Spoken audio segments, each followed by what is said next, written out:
morning, everyone. Here we are back in the endless project.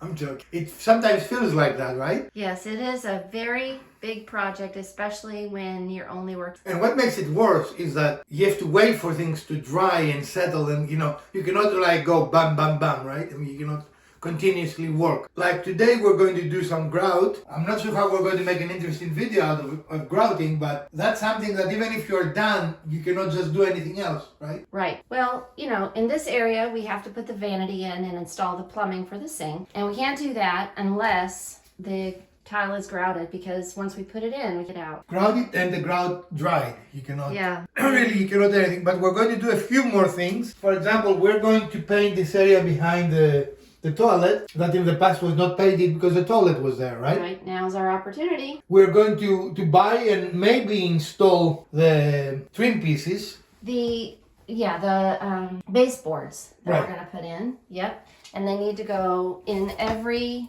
on every wall space. So even in the closet, there was some trim there, in these little corner areas by the door and all the way around. Now let me show you this unfinished looking area. We are aware that this is not finished, but in our case, this will be covered, will never be visible, right? Right. Based on your application, you might need to have a smooth finish there. Like if you have a pedestal sink that will show it, right? Absolutely. In our case, it will never show. So there is no reason to spend time and energy to fix something that is really not consequential. Right. And a lot of that was the glue that was holding the backsplash on the wall from the old vanity. And so that had to go, and it took a little bit of the, surface of the wall with it, but that's okay. We've made sure that it is, sealed and painted, and it'll blend right in. So stick around. We're going to show you the project, the endless project, but probably we're going to show you some mini projects along the way as well today. So today will be like a Seinfeld show, right? A lot of bit about nothing. A lot of bit about nothing? Yeah, that's the title of the episode, isn't it? So today we finish grouting the floor, and it came out really, really nice, right? Yeah, we're very happy with it. It makes the whole thing pop. And we also did some final touches. We replaced the plates and the switches, not the plates, the plate is wet, but the switches to white, and also the GFCI to white.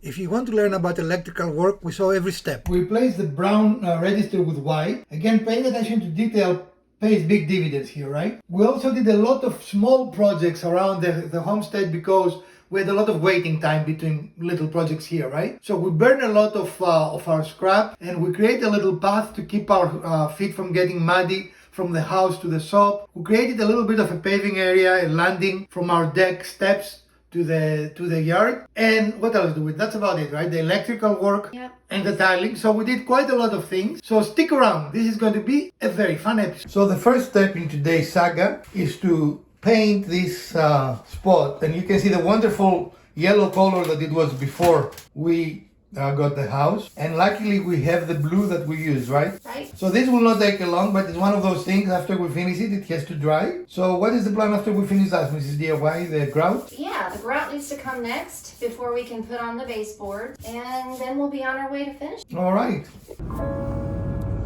So here we are leaving the homestead to go to the blue store. Right?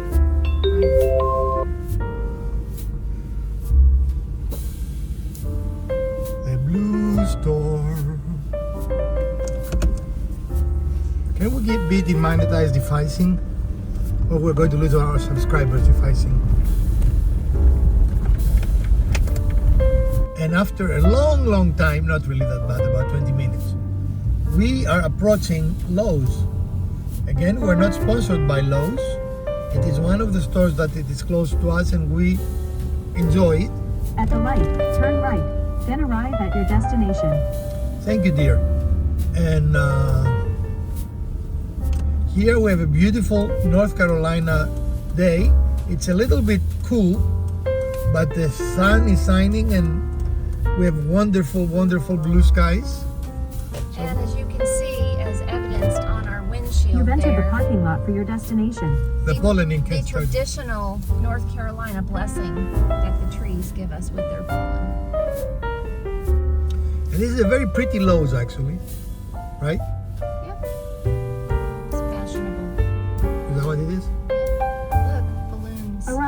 We have arrived. Why we have balloons? They're drawing attention to things they want you to buy.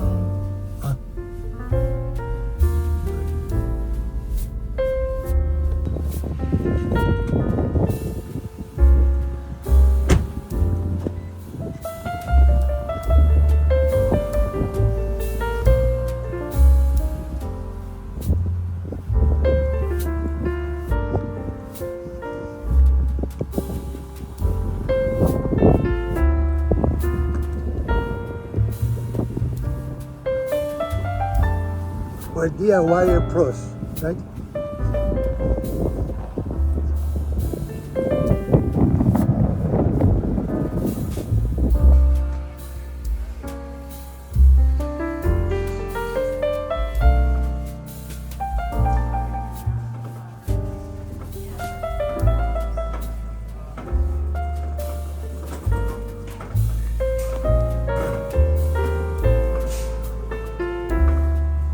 So our next step is to grout, and this requires a specialized tool that's called a float. And if you don't have one, and usually you will not have one, it looks like a trowel, but it is soft. It has a spongy end, and that is important because as you grout, you need to press the grout in the, what do you call those? The joints, the joints there, right? Joint. And it is hard to do it in any other way. Also paying attention to detail. For example, we have noticed that we didn't like the brown register on the floor. It doesn't look good with our tile, so we purchased a white one.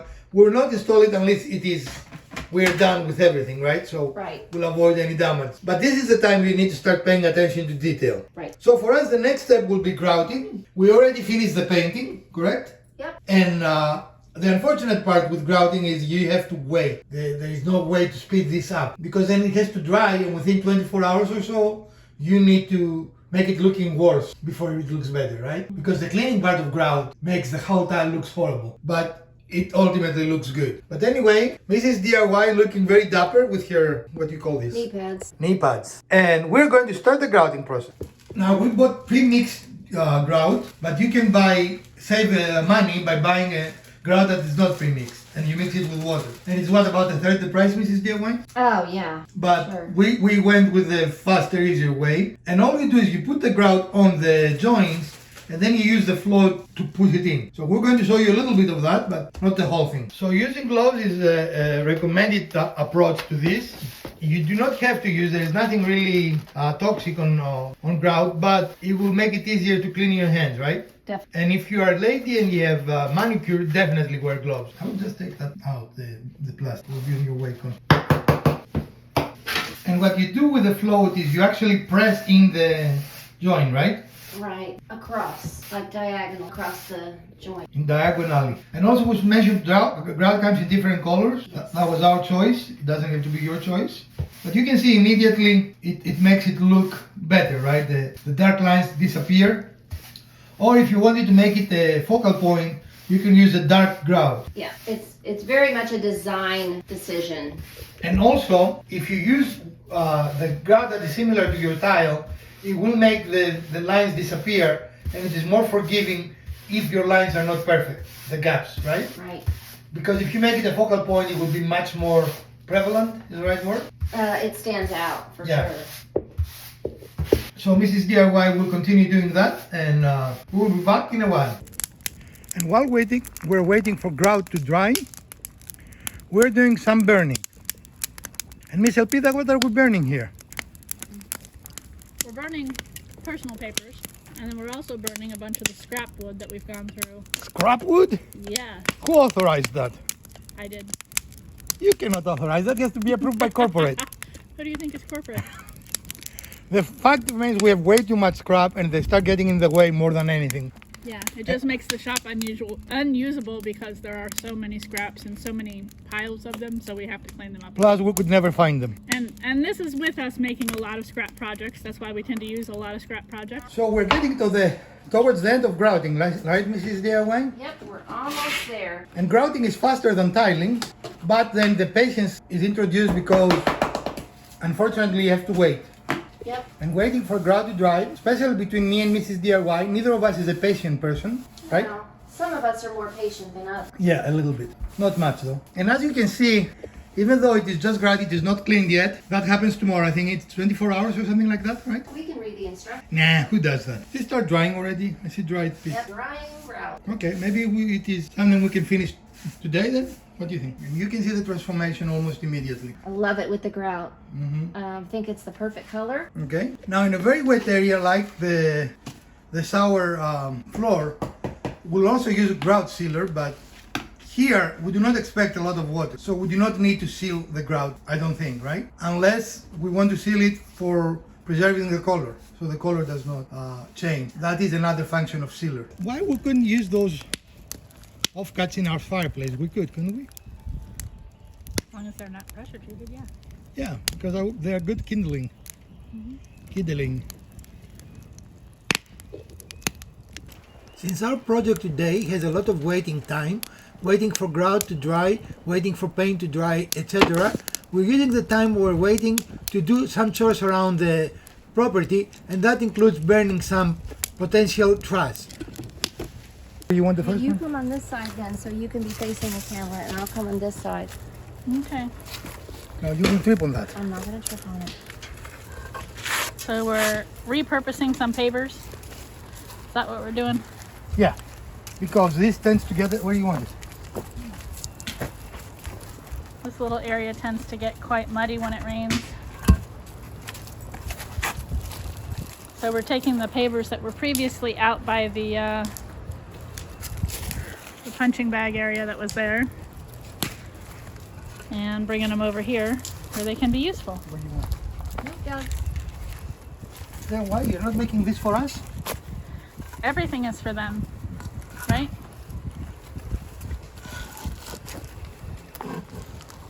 Do we need to level them, you think? How are we gonna do that? We don't have any substrate. Well, clearly something is underneath there, probably in the middle. This is another little project paver. we wanted to do for a little while now, but we simply did not have enough time on the weekends to complete it. So today was the day.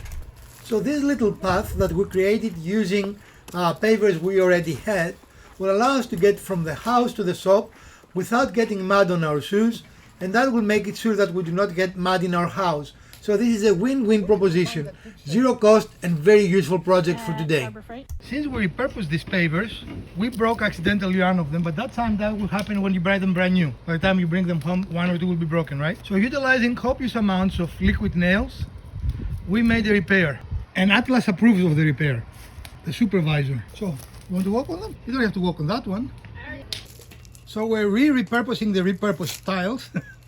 Took them from there because we thought we had plenty for our walkway, and put them here as a landing area for our deck, which is in desperate need of some work, isn't it? Oh, it needs cleaning, Lots of love. a little repair, and some paint. So one of the things we're talking about attention to detail, and while we're waiting for the grout to be ready to be wiped, this receptacle here, which is a GFCI that protects this bathroom, our other bathroom, and all the outside receptacles, it's the same GFCI, was this, what color do you call this? Beige. Beige color, which doesn't match any classes. The previous owners have put a white plate over it, but it looks even worse, I think. Yeah, it looks like it shouldn't be there. So we bought a GFCI that it is the correct color, and we're going to replace it today. So what have we done to make sure that we're safe with electricity? We prayed. No, in all seriousness, you always need to make sure that you have electricity off. And one of the best ways to ensure that will be with the use of one of these tools, which is a non-contact electrical current. And here, if you come here, see this is not off, this is live. And the moment we go close to it, you see it immediately responds, right? Yep. And we know this is the live because the light is on. Right. And this is the switch to the light. Yep. Now this is our second attempt at fixing this, because the first attempt failed because we had a defective device.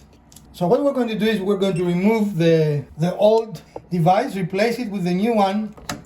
And if you do not know what this is a PSX screwdriver, which is specifically made for electrical work. You see it? It's kind of funny looking. It's like a combination of a Robinson and a straight. Do you know what the Robinson is, Mrs. DIY? I don't. A lot of people in our country call it the Canadian model or the square. Okay, and this was our load. So we need to bring our new receptacle, put those in the load, take the bottom ones, put them in the line, because again, this specific one protects a lot of outlets, right? You might have something different, you might have a singular one, and that's fine, right? But if you have either one, you need to make sure that you put the incoming power on the load and the outgoing in the line, otherwise it will not work. And how do you know which one is the load? It is written. You see where it says load? Oh. So Yep. if you do not know your wires, which in this case we didn't wire this, so we didn't know, you need to make sure that you don't take all of them off and then try to find out what is what. So I don't know if this is easy to see, but we have the load on the top where my fingers are, and we are going to insert, remember when you are wiring, black goes to brown, or not brown, Brass. the brass, and white goes to silver. And then give it a tug. And again, silver, as you can see the screw here, right? Mm-hmm.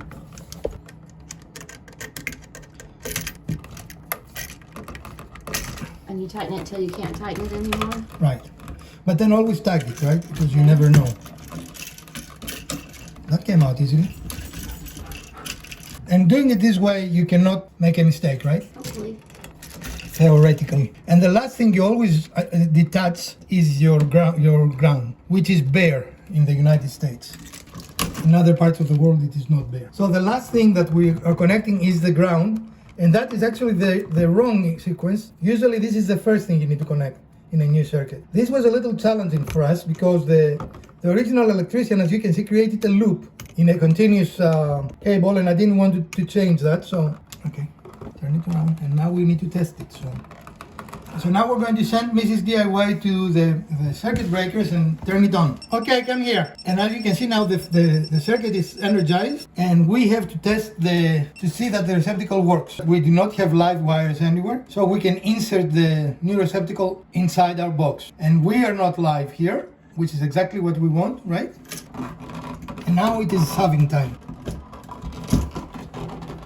Okay, I need the screwdriver. Now, before we reach this point, the other one, we don't have the other one. I guess I'll use this one, but I really want that. Before we reach this point, We tested that the receptacle works, and you need to do that, but in order to do that, you need to turn the power back on, right? yeah. I need to get, this is exactly on the, I cannot do it. Can you do it? Yes. All right, here. And this is your duper electrical. This is the PCX drive, which is the correct drive for this application. And just make the visual before we tighten fully that it is correctly oriented, and then you're good to go. You do not need a PCX to do this job. You can use a flathead and or a Phillips, but the correct one is the PCX because it allows you to torque much more, you know?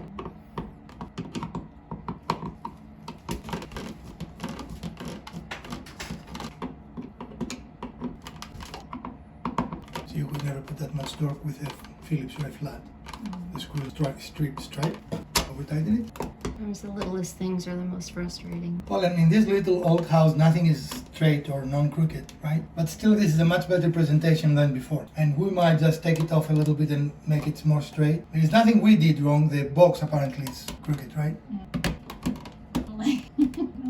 Okay, all right, much better, right?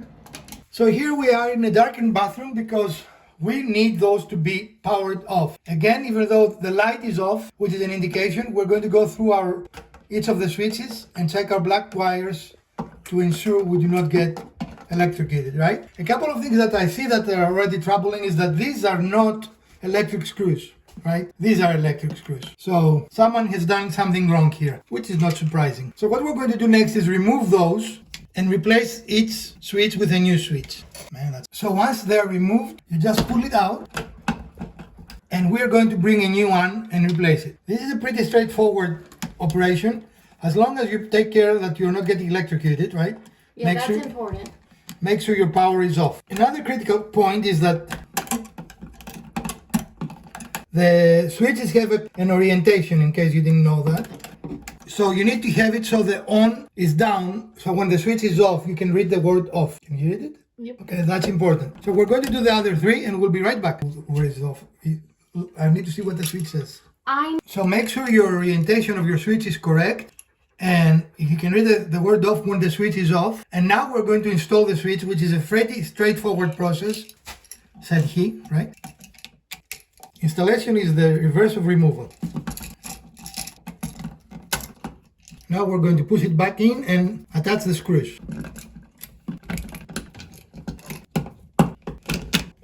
Okay, to the bottom line. But we have a wire sticking out. That's probably the problem. So make sure you have your wires pushed back. I made a mistake and I didn't push one of the wires back, and it was not allowing us to go straight in. But once your wires are back, it should be a fairly straightforward process. And we're not going to show you only one. We're going to do the other two off camera because this is not exactly the most riveting cinematography you can get. And it already looks better, right? It does. Very good. Folks, clearly it works because it works. The lights are on. Well, Clearly it works. for context, Elpida said, do you have the tester on?